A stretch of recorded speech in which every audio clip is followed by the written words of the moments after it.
ভারতীয় ক্রিকেট তারকা যুজবেন্দ্র চাহাল ও মডেল অভিনেত্রী ধনশ্রী ভার্মার বিবাহ বিচ্ছেদের সংবাদটা বেশ পুরনো। নতুন করে আরজে মাহবাসের সঙ্গে স্পিনারের সম্পর্ক এখন চর্চায়। এরই ধারাবাহিকতায় আরও একবার খবরের শিরোনামে মাহবাস। তবে চাহালের সঙ্গে নতুন কোনো কাণ্ডে নয়, বরং নিজের ক্রিকেট দল কেনার আনন্দে। শুরু হচ্ছে টেনিস বলের টুর্নামেন্ট ক্রিকেট লিগ টি10। আর সেই টুর্নামেন্টেই সুপ্রিম স্ট্রাইকার নামে দল কিনেছেন ইনফ্লুয়েন্সার আরজে মাহবাস, যে দলের অধিনায়ক প্রাক্তন অস্ট্রেলিয়ান ওপেনার শন মার্শ।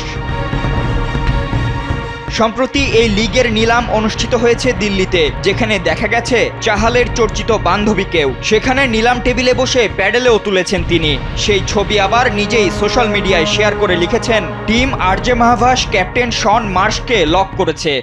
আপনার এসির গ্যাসের সমাধান হলো SGS ও CNS সার্টিফাইড ফোরন রেফ্রিজারেন্ট গ্যাস, যার বিশুদ্ধতা 99.98%।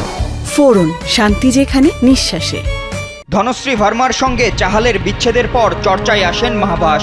IPL এর ম্যাচ কিংবা ক্রিসমাস পার্টি, সবখানেই দুজনকে দেখা যায় একসঙ্গে। এরপরই জল্পনা শুরু হয় তাদের প্রেমের গুঞ্জন নিয়ে। তবে সম্প্রতি এক পডকাস্টে চাহাল জানিয়েছেন, মাহবাসের সঙ্গে তার কোনো প্রেমের সম্পর্ক নেই।